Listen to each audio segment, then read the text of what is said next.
Le Parole et Lumière, chers abonnés, que la paix et la grâce de notre Seigneur Jésus-Christ soient multipliées pour vous.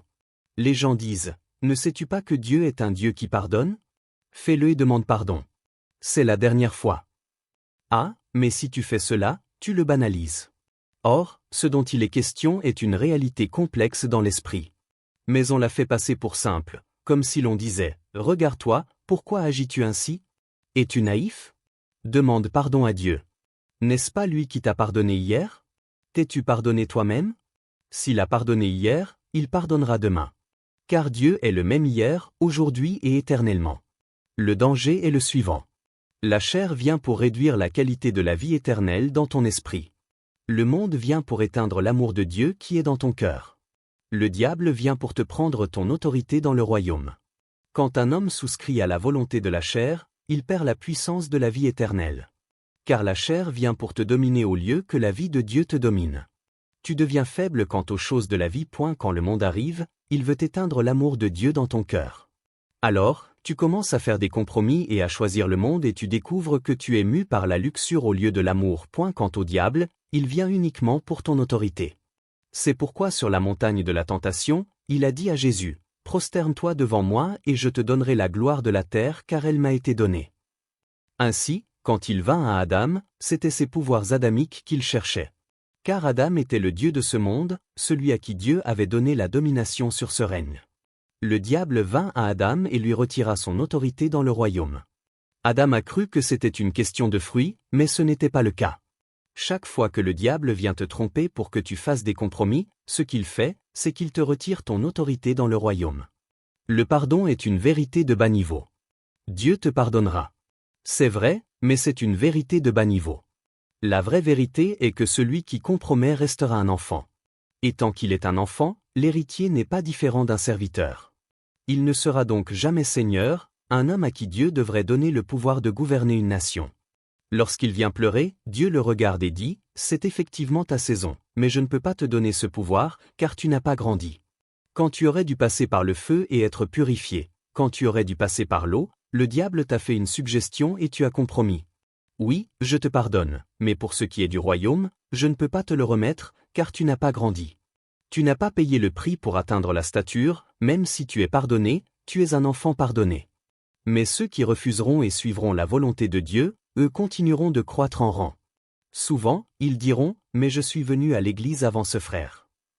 Pourquoi est-il maintenant l'assistant pasteur? Il a grandi. Je suis venu à Abuja avant cette personne. Pourquoi réussit-elle si bien? Elle a grandi. Toi, tu n'as pas grandi. Tu n'as jamais saisi les pouvoirs pour prendre le contrôle de la ville.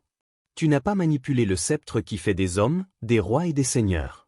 Car lorsque Dieu te préparait à exercer les pouvoirs des âges à venir, tu as choisi la voie du compromis. Tu as laissé le diable te tromper. Cela semblait doux sur le moment, comme si notre Dieu était si bon qu'il pouvait pardonner un tel péché. Tu as raison, mais tu resteras un enfant. Et au jour où les hommes seront intronisés, tu découvriras que tu es faible. Volonté, sagesse et but de Dieu. Ce qui rend l'humanité et notre création pertinente dans le plan de Dieu est le fait que nous devons exister dans le contexte de la volonté de Dieu. La volonté de Dieu, le pourquoi. La volonté de Dieu est le pourquoi de Dieu. Pourquoi Dieu fait-il ce qu'il fait? Lorsque nous commençons à fonctionner selon le code de la volonté de Dieu, nous n'apprécions pas la vie seulement pour l'accomplissement individuel, mais parce que ce que nous faisons touche une corde sensible dans un autre domaine. Ainsi, lorsqu'un homme excelle dans les affaires, par exemple, ce n'est pas seulement parce qu'il réussit personnellement, c'est parce qu'il y a dans cette affaire qu'il mène un mandat d'avancer une politique du royaume qui a un impact au-delà de lui-même dans un autre domaine. Chaque fois que Dieu le fait progresser, il sait qu'il l'amène à un niveau de responsabilité plus élevé. Car il y a une sagesse et une volonté qui doivent être accomplies. Quand cet homme est promu, le plan du royaume sur la face de la terre est promu. Un tel homme n'est pas seulement pertinent parce qu'il est grand, il est pertinent parce qu'il accomplit un but qui transcende son existence. Si nous avions la possibilité de regarder dans les annales de l'éternité, nous découvririons que ce que nous faisons aujourd'hui, nous ne sommes pas les premiers à le faire. Le relais nous a juste été transmis et quand nous quitterons le temps, nous le transmettrons à une autre personne. Il ne faudrait pas qu'en allant dans l'éternité, il soit dit que nous étions le maillon le plus faible de cette dynastie spirituelle. Nous jouerons notre rôle et laisserons notre empreinte sur la face de la terre. La sagesse de Dieu, le comment. La sagesse de Dieu est le comment de Dieu. Le moment où la sagesse de Dieu sera accomplie dans le temps, il n'y aura plus besoin de cette existence. La Bible dit que les éléments de la terre fondront. Ce qui maintient ce royaume, c'est le fait que Dieu a une volonté dans ce royaume. Lorsque la volonté de Dieu sera accomplie, ce royaume ne sera plus nécessaire. L'apôtre Jean a dit, « J'ai vu un nouveau ciel et une nouvelle terre apparaître ». Il y a donc un autre projet que Dieu entreprendra dans les âges à venir. Ce qui maintient ce projet en place, c'est que Dieu a encore une volonté dans ce royaume. Lorsque cette volonté sera accomplie, les bâtiments ne seront plus nécessaires. L'argent ne sera plus nécessaire. Les éléments de ce monde font. Ce qui donne à l'argent, aux bâtiments, au nom, à l'influence, leur pertinence, c'est le fait qu'ils nous ont été alloués comme une arme pour faire avancer la volonté de Dieu. Le but de Dieu, établir son royaume. Troisièmement, Dieu a un but. Et le but de Dieu est simple, établir son royaume invincible sur la terre, la vraie prospérité. C'est pourquoi il est dit, « Je souhaite que tu prospères à tous égards et que tu sois en bonne santé comme prospère l'état de ton âme. » 3 Jean verset 2. Cela nous révèle que le critère de la prospérité terrestre est la prospérité spirituelle. Tu n'es pas autorisé à avoir plus que la connaissance de Dieu que tu possèdes. Au moment où tu possèdes quelque chose de plus que la connaissance de Dieu, cette chose devient ton Dieu. La bataille de cet âge est de faire des choses notre Seigneur au lieu de celui qui siège dans les cieux. La Bible nous donne des marques de prudence.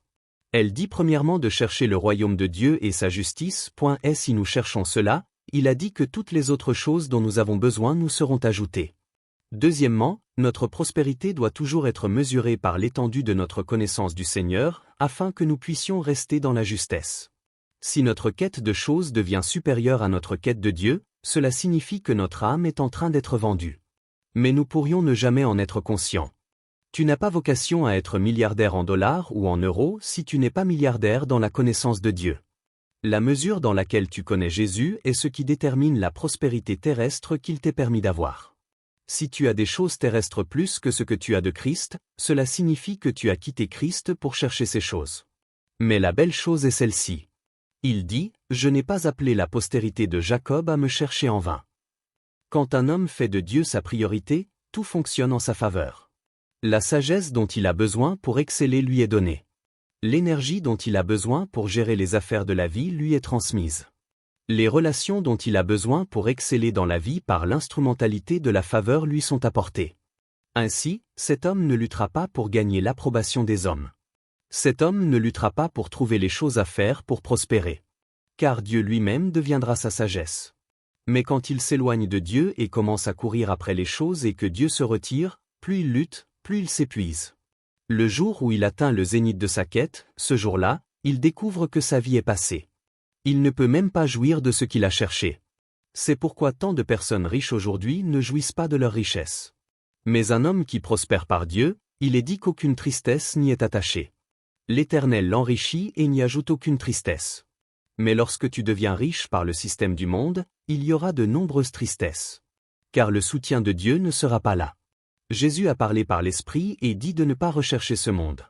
Et Jean a dit que celui qui recherche ce monde n'a pas l'amour du Père en lui. Il s'est éloigné de Dieu depuis longtemps. La deuxième bataille que l'homme doit mener est la bataille contre les dictats du système mondial. Le monde t'apportera beaucoup de négociations, beaucoup de marchandages, beaucoup de raisons de compromettre. Mais si tu as l'endurance de refuser et de résister aux compromis du monde, deux choses se produiront. Premièrement, tu gagneras en rang auprès de Dieu. Deuxièmement, même dans cette vie, tu excelleras. Jésus a dit, « Nul homme qui vient à moi ne manquera ou n'échouera de réussir ni dans cette vie, ni dans la vie à venir. » La profondeur de la conviction. La profondeur de la conviction. Je lis des histoires de réveil et je me dis, Seigneur, aide-moi. Ce christianisme que nous faisons, avons-nous seulement commencé? Des gens qui étaient si soumis à Dieu, ils étaient prêts à tout abandonner. Je lis l'histoire de la façon dont la Bible a été traduite de génération en génération. Il y avait de nombreuses familles qui, sachant que tu avais un exemplaire de la Bible, t'attachaient à un poteau et brûlaient ta famille en ta présence. Tu regardais ta famille brûler pour que tu leur donnes la Bible. Ces hommes disaient non, simplement parce qu'ils voulaient que la Bible continue d'exister. Le but était de brûler toutes les paroles restantes de Dieu, afin qu'une génération n'ait pas la parole de Dieu. Des hommes étaient prêts à sacrifier leur famille pour que la parole de Dieu soit transmise. Aujourd'hui, nous avons la Bible. Nous la jetons sur le lit. Nous ne connaissons pas l'esprit du réveil. C'est un esprit de soumission absolue à Dieu. Je lis l'histoire de Perpétue et Félicité. Une femme et son esclave enceinte. On leur a donné le choix de renier Dieu ou d'être tuées.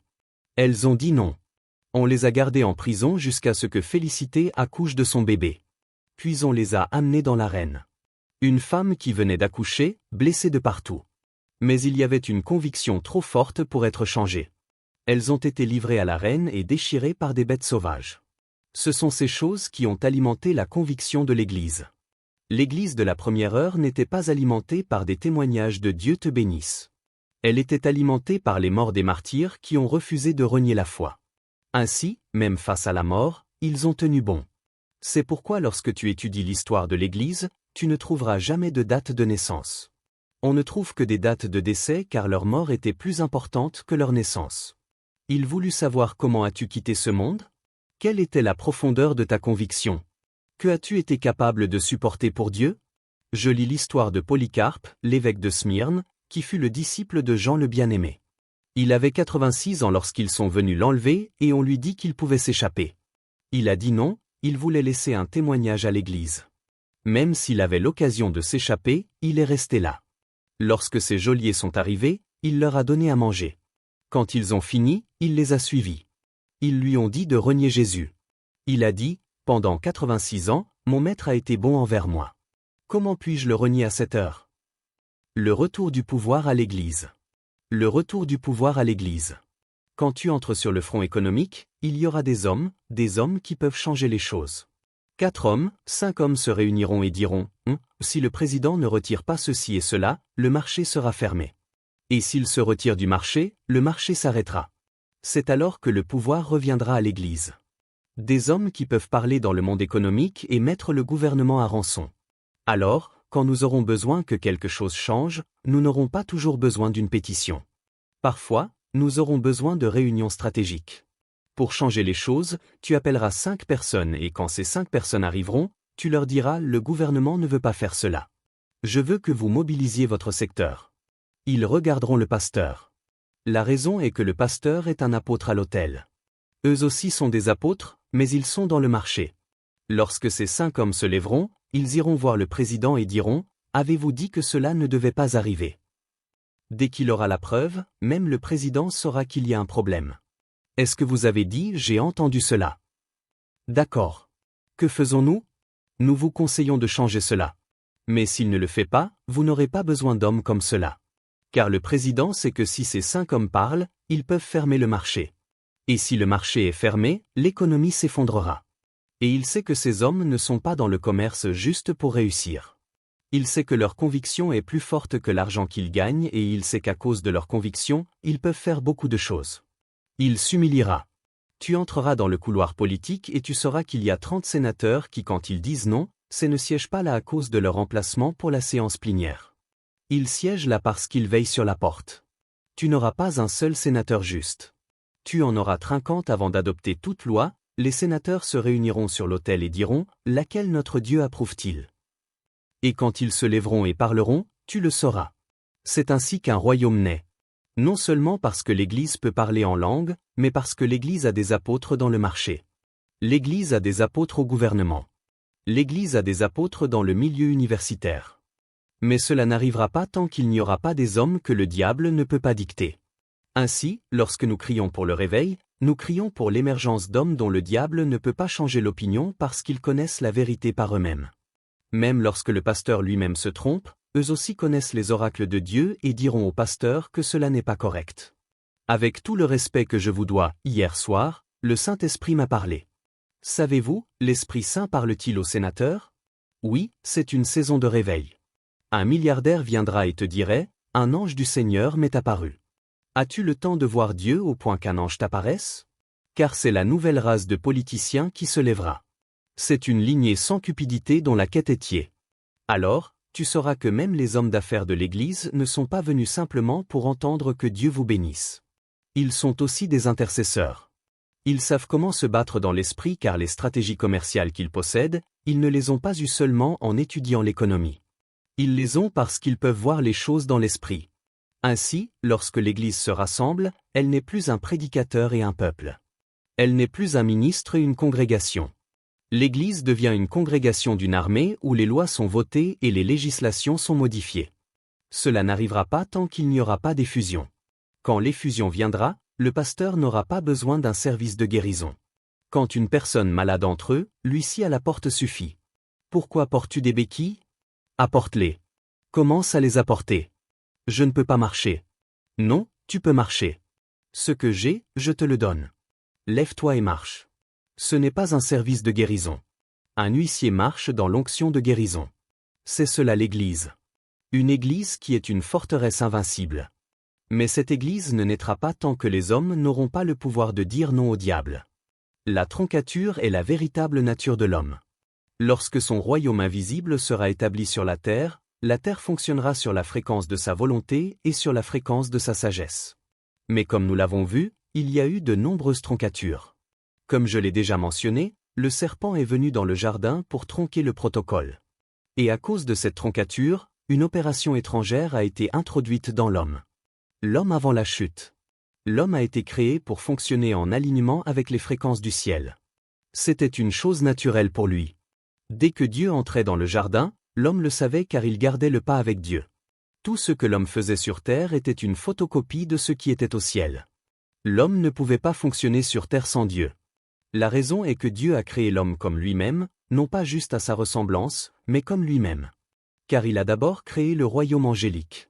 Après avoir fini de créer le royaume angélique, il a décidé de se reproduire et de se placer dans une autre dimension. Ainsi, quand il a dit « Faisons l'homme à notre image », selon notre ressemblance, c'était une tentative de recréer Dieu. Quand il a placé l'homme sur terre, l'homme devait reproduire tout ce qui se trouvait dans le royaume invisible. Mais lorsque ce mal est entré dans le contexte, l'homme a été tronqué. Il ne pouvait plus avoir accès. Il ne pouvait plus garder le pas avec Dieu. Il ne savait plus ce que Dieu faisait. Savez-vous, avant la chute, l'homme s'est réveillé. Dieu l'avait fait dormir avant de créer la femme car Dieu était en train de tester cet être qu'il avait créé. L'homme n'est pas vraiment décrit comme qui dans l'esprit, mais plutôt comme quoi?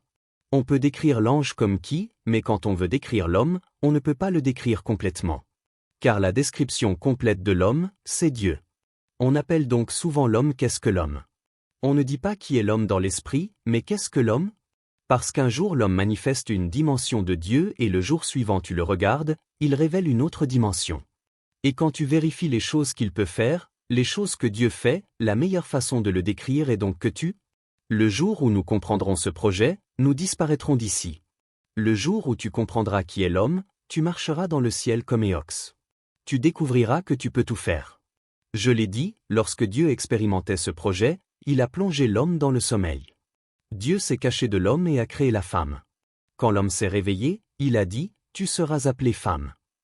Dieu s'est dit, « Je pensais avoir caché ce projet, mais tu ne peux rien cacher. » Même quand l'homme dormait, il savait que Dieu créait une femme. L'homme s'est réveillé. Il a dit, « Tu seras appelée femme ».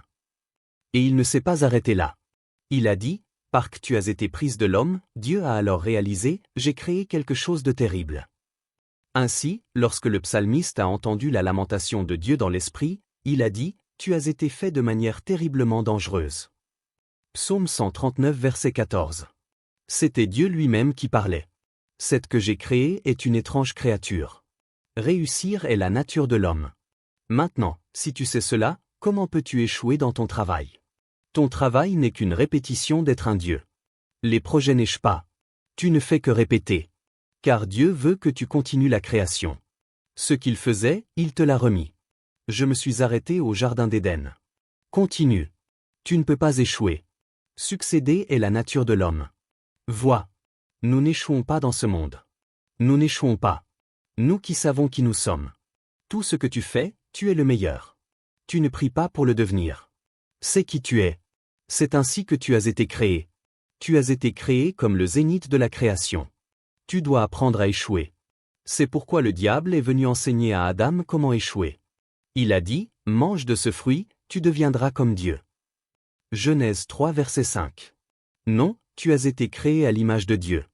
Il enseignait donc à l'homme comment échouer. L'homme doit apprendre à échouer pour pouvoir échouer.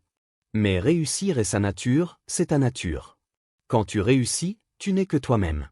Quand tu échoues, tu n'es pas toi-même. Pourquoi tu te sens mal quand tu échoues? Car cela n'est pas cohérent avec qui tu es. La vie éternelle. Dieu est celui qui était, qui est et qui vient. Il n'a pas besoin de nous pour être Dieu. Nous avons besoin de lui pour être humain parce qu'avant de créer quoi que ce soit, il existait et il était complet en lui-même. C'est pourquoi il est appelé Dieu en premier lieu, l'existant par soi-même, n'ayant besoin de rien pour être Dieu, mais Dieu par lui-même. Avant que Dieu ne commence le projet de la création, il était beaucoup d'autres choses. La création n'est qu'un des chapitres dans la compréhension de la personne appelée Dieu. Dans lexique de l'esprit, la vie n'est pas le souffle. Jésus a dit la vie éternelle, c'est qu'ils te connaissent toi, le seul vrai Dieu. Jean 17 verset 3. La raison est que la mesure dans laquelle tu connais Dieu est ce qui détermine la qualité de ton existence. Dans le programme de l'homme, dans le contexte du royaume visible, la dimension de Dieu allouée à l'homme à connaître est la dimension créatrice de Dieu. Il y a tellement d'autres aspects de Dieu dont nous ne pouvons pas avoir connaissance car ils ne nous sont pas alloués. Mais tout ce que nous savons de Dieu est ce qu'il a révélé concernant son être en tant que créateur. La sagesse, le plan et l'énergie spirituelle. Dieu est créateur et beaucoup d'autres choses dont la création n'est pas consciente. La loi de la sagesse de Dieu. Mais en commençant à l'apprécier en tant que créateur, nous comprenons qu'il y a 3 lois qui régissent les dimensions de la création. La première loi est la loi de la sagesse de Dieu. Si nous voulons être fidèles au projet qu'il a en tête, nous devons fonctionner selon la sagesse qu'il libère pour exécuter ce projet. J'ai dit qu'il y a d'autres esprits qui veulent s'infiltrer dans le protocole de la création. Comme vous le voyez dans le jardin d'Éden avant que Dieu n'achève le projet de l'homme, le serpent est venu et a interrompu. La raison pour laquelle l'homme est tombé est qu'il n'était pas conscient que dans le royaume de Dieu, il y a d'autres esprits qui veulent aussi avoir un intérêt dans la création et qui veulent compromettre le projet que Dieu était en train de bâtir. Imaginez si un ingénieur civil construisait une maison et qu'un ingénieur électricien arrivait sans suivre le plan et commençait juste à faire beaucoup de choses. Même si tu peux faire quelque chose, cela ne signifie pas que tu es autorisé à le faire car il y a un plan directeur. La sagesse de Dieu est le plan directeur de la création. Mais parce que l'homme n'a pas compris qu'il existe un code de sagesse qui gouverne la création, il a permis au serpent d'introduire une sagesse étrangère qui a saboté le processus. Ainsi, pour que nous vivions avec justesse sur terre et soyons pertinents dans le plan de Dieu, la sagesse de Dieu doit gouverner notre existence. Et la sagesse de Dieu n'existe pas dans le vide. Elle est capturée dans le contexte de la parole de Dieu qui sort de sa bouche. Lorsque Dieu parle, sa parole incarne sa sagesse. C'est pourquoi Dieu a dit, « Si tu es un homme, l'homme ne vivra pas de pain seulement, mais de toute parole qui procède de la bouche de Dieu. » Matthieu 4 verset 4. La définition d'un homme n'est pas un être avec 2 oreilles et 2 yeux, car il y a beaucoup de créatures sur terre avec 2 oreilles et 2 yeux. Mais si tu appartiens au contexte de l'homme, la façon dont nous te reconnaîtrons comme un homme depuis le ciel est que tu ne vivras pas de pain seulement. Tu fonctionneras par la parole de Dieu qui procède. Quand tu vis par la parole de Dieu, cela signifie que tu es régulé par la sagesse de Dieu. De cette façon, tu seras seulement précis, mais tu seras pertinent.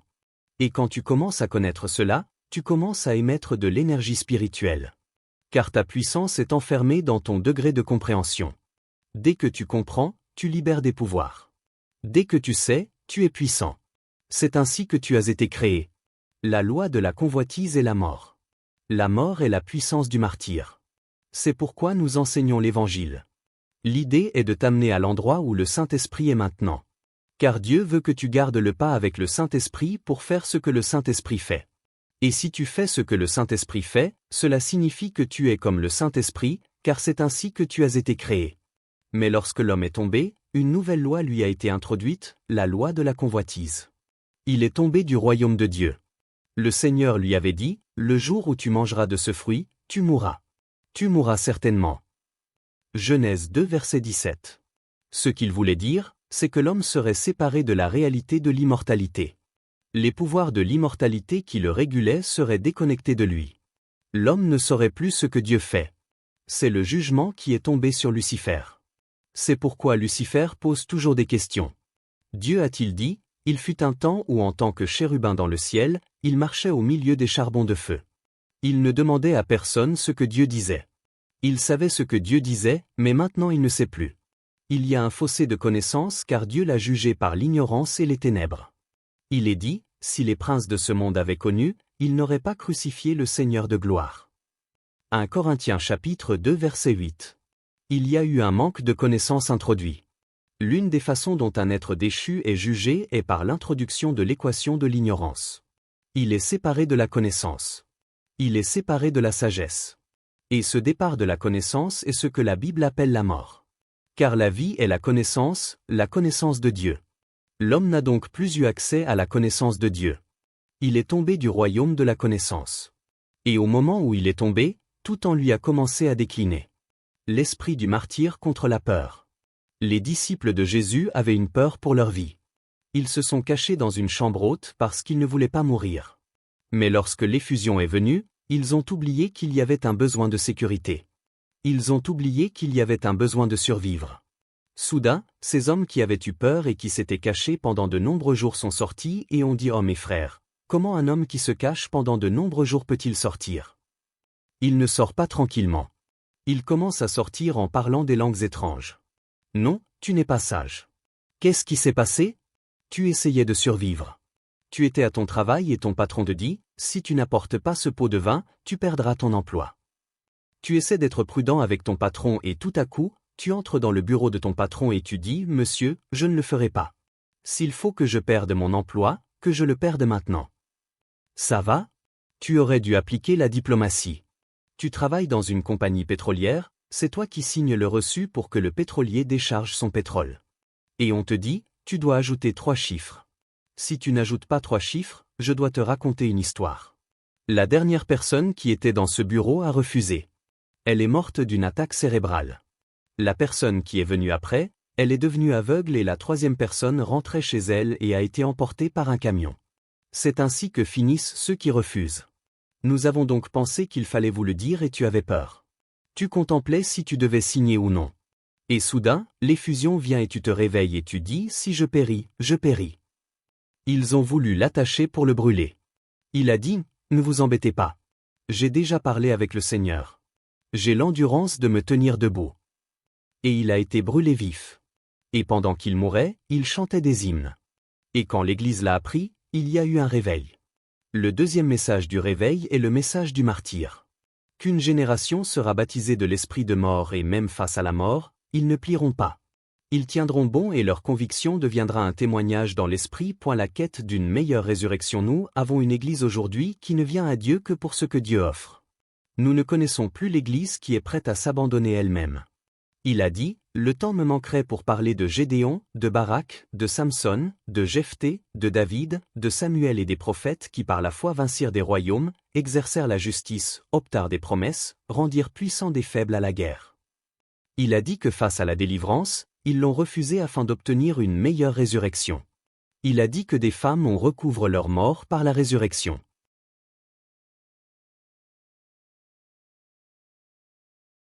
Quelle était la puissance qui les régulait? C'était l'esprit du martyr. Jésus est venu, il a dit, certains d'entre vous seront en prison pendant 10 jours.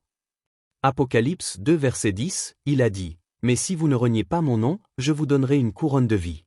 La puissance du réveil est la puissance sur la mort.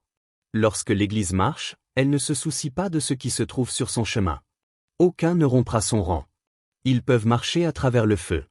Ils peuvent marcher à travers la mort. Leur témoignage restera le même. C'est toujours Jésus. Nous ne serons pas prudents pour vous répondre dans cette affaire. Vous pouvez rendre le feu 7 fois plus ardent. Nous ne nous prosternerons pas. Daniel 3 verset 18. Ô roi, nous ne nous prosternerons pas. Tu peux le rendre 7 fois plus ardent. Nous ne nous prosternerons pas. Et même pendant qu'ils étaient jetés à la mort, ils chantèrent des louanges. Et soudain, le roi vit un 4e homme dans le feu. N'est-ce pas 3 hommes que nous avons jetés dans le feu?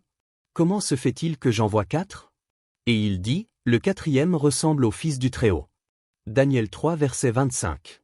Lorsque nous embrassons le martyr, alors l'effusion peut venir. Si notre évangile ne porte que sur ce que Dieu peut donner, alors nous ne sommes pas prêts pour le réveil, car il y a un endroit où ta vie te sera demandée. Foi et opiniâtreté. La quête de Dieu ne mène pas à la pauvreté. La quête de Dieu enrichit effectivement et n'y ajoute aucune douleur. Proverbe 10 verset 22. Le problème avec l'homme est qu'à cause de la chute, il y a de l'incertitude dans son âme. Alors, Il dit « Et si je choisis le chemin de l'intégrité et que ça ne marche pas ?» Cette question d'incertitude est ce qui fait douter beaucoup d'hommes. Et ce que nous ne savons pas, c'est que chaque fois que nous faisons un compromis, ce n'est pas seulement le compromis. Notre compromis est un témoignage de manque de foi, que nous ne faisons pas confiance à ce que Dieu a dit, que nous ne croyons pas en Dieu. Nous ne pouvons pas nous fier à Dieu. Mais la question, peux-tu diriger tes propres pas? Car dans le royaume de l'esprit, depuis l'atelier où l'homme a été créé, ils ont déjà vérifié l'homme et ont dit, il n'est pas possible à l'homme qui marche d'ordonner ses pas. Jérémie 10 verset 23.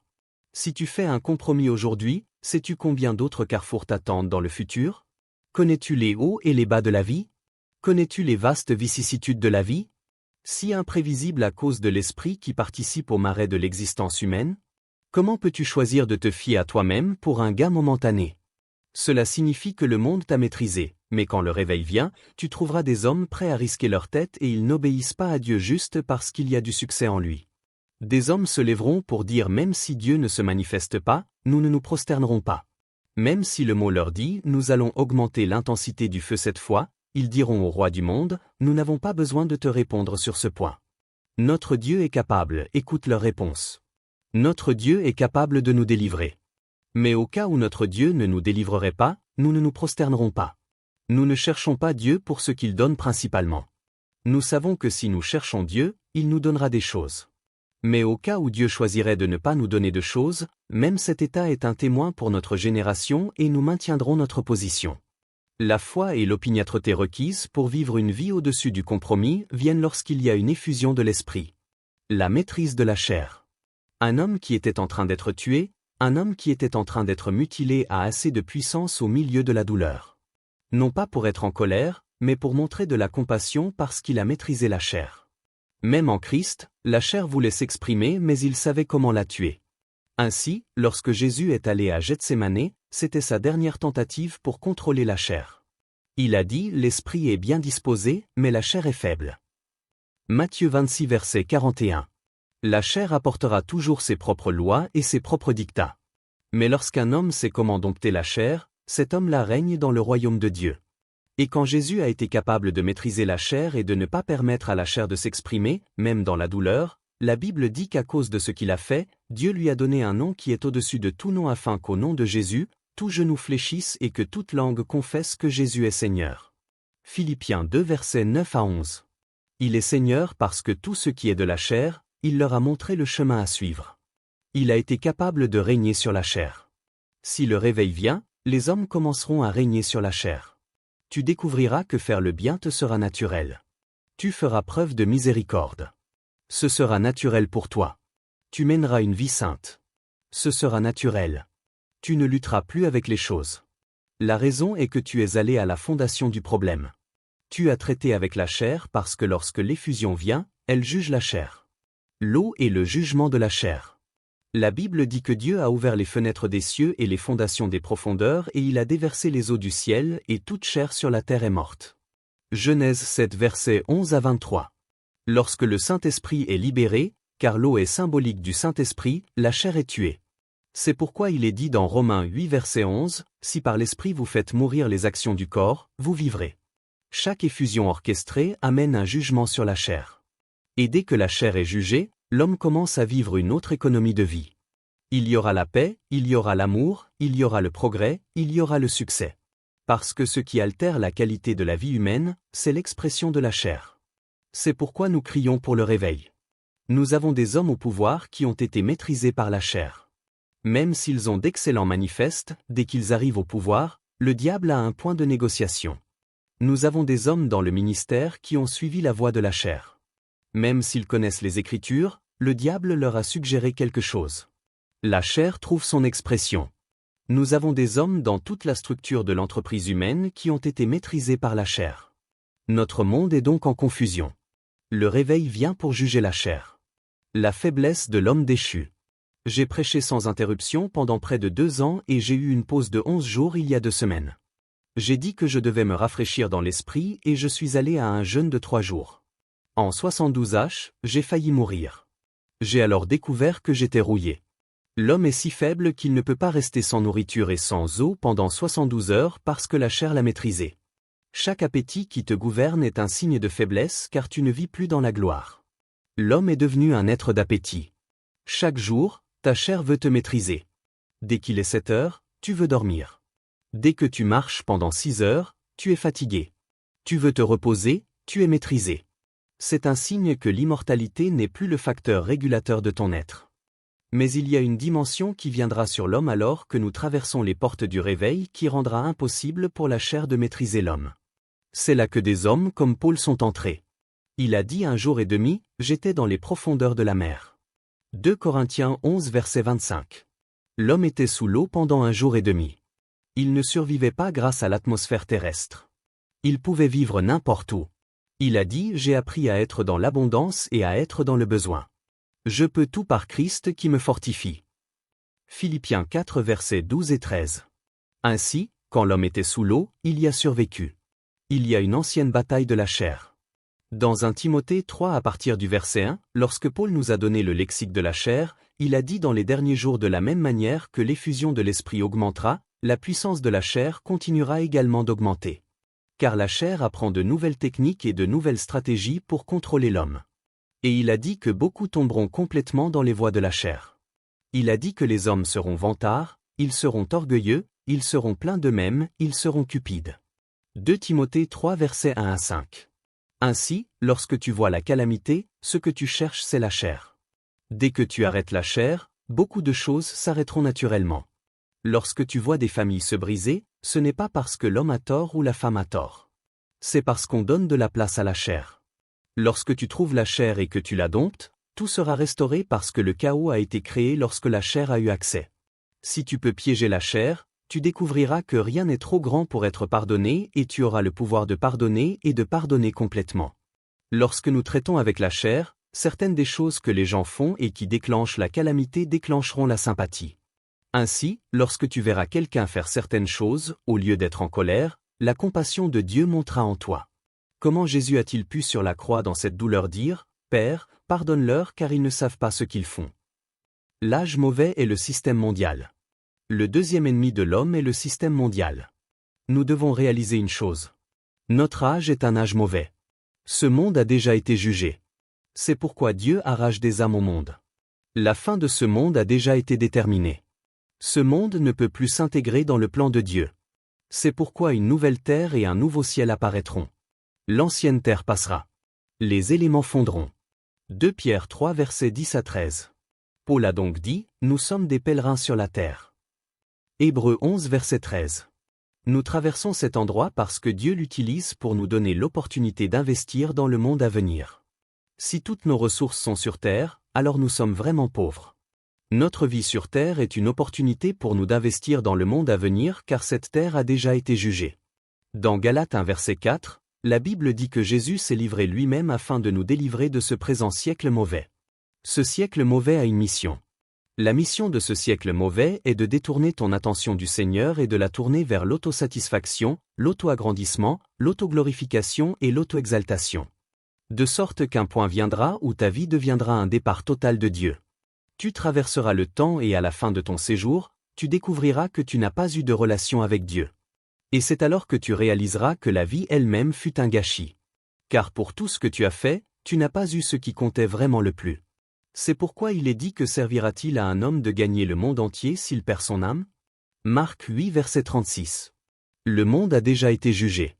Chaque opportunité que Dieu nous donne sur terre est une opportunité d'investir dans le monde à venir. Mais si nous ne sommes pas conscients que ce monde est sur le point d'être effacé, nous investirons toute notre vie dans ce royaume et cette tromperie est le mal de cet âge. Ainsi, dans Matthieu 8 verset 22, la Bible nous révèle comment ce monde amènera l'homme à chercher les choses et non à chercher Dieu. Dans 2 Corinthiens 4 verset 4, la Bible nous révèle comment le Dieu de ce monde aveuglera les hommes pour qu'ils ne reçoivent pas les choses spirituelles et qu'ils ne fassent que chercher à survivre ici. La vanité du monde. L'une des façons de réaliser le gâchis de cette vie est le fait qu'il n'y a aucune plénitude dans la vie. Tu poursuis quelque chose dont tu penses que ta vie entière en dépend. Dès que tu l'obtiens, cela perd de sa valeur. Tu commences à chercher la prochaine chose et tu la poursuis de toutes tes forces. Dès que tu l'obtiens, cela perd de sa valeur. C'est un témoignage de la vanité qui est devenue cet âge. Mais quand un homme ne réalise pas que sa première et principale quête est le royaume et qu'il commence à chercher les choses de cette vie, la Bible dit qu'il deviendra un ennemi de Dieu. C'est pourquoi il est dit, n'aimez point le monde ni les choses qui sont dans le monde. Si quelqu'un aime le monde, l'amour du Père n'est point en lui. 1 Jean 2 verset 15. Ce monde t'amènera à un endroit où tu devras choisir. Soit tu choisis le monde, soit tu choisis Dieu. Il te mettra dans une situation difficile où tu seras forcé de choisir ce monde. Ainsi, lorsque tu trouves des gens dont la joie et le but sont principalement les affaires de cette vie, alors il y a un problème. Jésus nous a donné l'équilibre. Il a dit, cherchez premièrement le royaume de Dieu et sa justice, et toutes ces choses vous seront données par-dessus. Matthieu 6 verset 33. Lorsque tu commences à chercher les choses, la justice ne te sera pas ajoutée. Car la justice n'est pas un ajout. La gloire perdue de l'homme. J'ai vu une image récemment qui m'a fait rire. Quelqu'un a mis l'homme et le babouin, et l'homme a dit au babouin, « Babouin, tu es muet, tu ne sais rien. » Et le babouin a dit à l'homme, « Tu es la seule personne qui paye pour survivre sur terre. Nous vivons ici librement.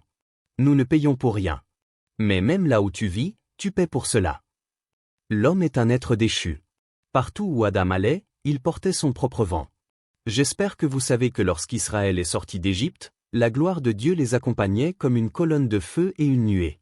La colonne de feu les protégeait du froid de la nuit et la colonne de nuée les protégeait de la chaleur torride du soleil. Ils transportaient leur propre atmosphère. La Bible dit que leurs chaussures ne se sont pas déchirées ou usées. Aucun d'eux ne s'est lassé. Ils étaient forts, marchant à travers le désert. Car il y a une gloire que l'homme porte et qui rend impossible pour l'homme d'échouer. Mais quand l'homme est tombé, il l'a perdue. Il a commencé à vivre par la chair. Et le jour où il a commencé à vivre par la chair, ce jour-là, il a commencé à mourir. Le premier malheur de l'homme est de vivre selon les dictats de la chair. La chair veut le maîtriser, la chair veut le contrôler.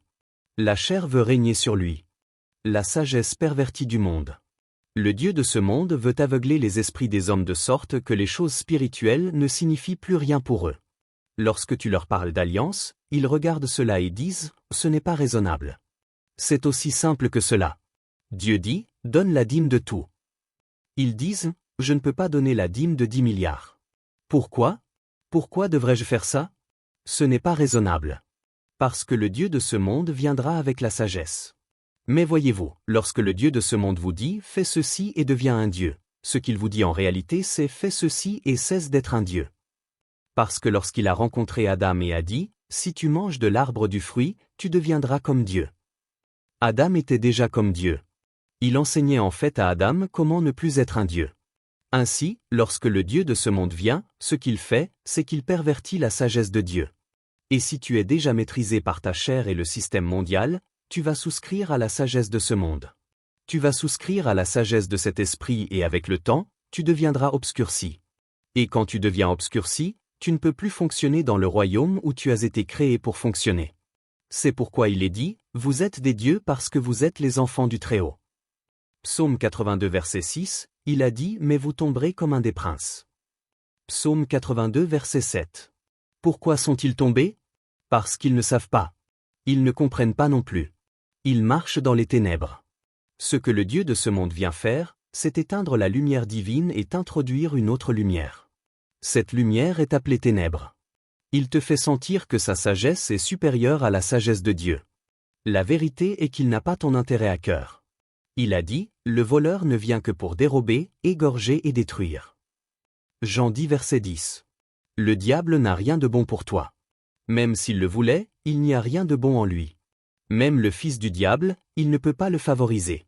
Car même s'il le voulait, il n'y a pas de bien en lui. Un homme qui n'a rien de bon pour toi, comment peut-il te conseiller ? Même s'il est l'homme le plus sage, il n'y a aucun moyen qu'il puisse t'aider. Ce qu'il vient faire, c'est pervertir la sagesse de Dieu.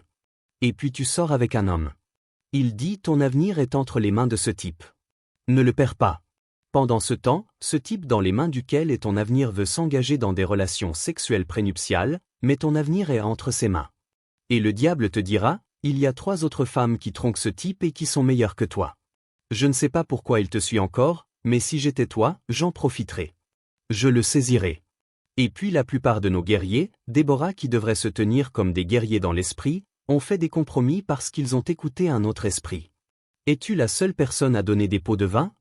Le chaos existe parce que la chair gouverne trop d'hommes. Ainsi, lorsque nous appelons au réveil, c'est une tentative de tenir la chair en échec. Il est dit, la chair a des désirs contraires à l'esprit et l'esprit en a de contraires à la chair. Ils sont opposés l'un à l'autre. Galates 5 verset 17. Vous pouvez soutenir notre chaîne financièrement. Chers spectateurs, pour permettre à toute notre équipe de développer de nouveaux projets et d'améliorer la qualité de notre production, votre contribution est vitale. Chaque don financier, petit ou grand, est une preuve de votre soutien et un investissement direct dans l'avenir du contenu que nous vous offrons. Nous vous remercions très sincèrement de votre générosité. Les numéros pour les dons sont affichés à l'écran. Abonnez-vous à notre chaîne YouTube Parole et Lumière pour recevoir plus de lumière en Christ et de lumière divine.